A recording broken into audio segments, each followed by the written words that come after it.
أكثر من سنتين وموقع البرتقال على فيسبوك يشغل بال الشباب وتفكيرهم طالبين صداقة هذه الحسناء الحالمة. بعد البحث والاستقصاء اتضح أن هذه البرتقالة لم تكن إلا أم رياض ذات 75 عاما، والتي دفع بها الحنين إلى أبنائها المهاجرين إلى أن تتعلم على الكمبيوتر وإشغال وقتها، بعد أن استطاعت وفي غضون 4 سنوات أن تتحول من أمية لا تجيد القراءة والكتابة إلى سياسية وناقدة.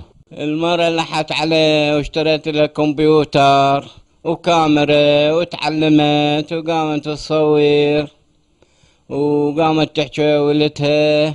البرتقالة تنشر مقترحاتها حول العملية السياسية في العراق وما وصل إليه السباق بين علاوي والمالكي، وواقع الأغنية في العالم العربي وتحولها من الأصالة والطرب إلى الترقيص.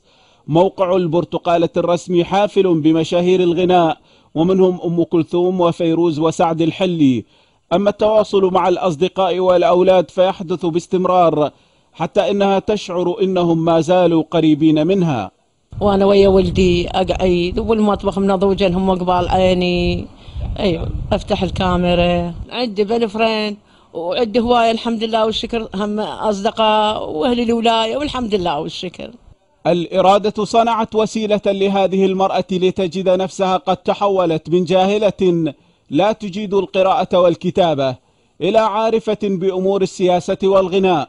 فحنين الأمهات في العراق ما زال يمثل براءة اختراع يصنع المعجزات بدرجات عالية. من الديوانية شاكر عواد، العربية.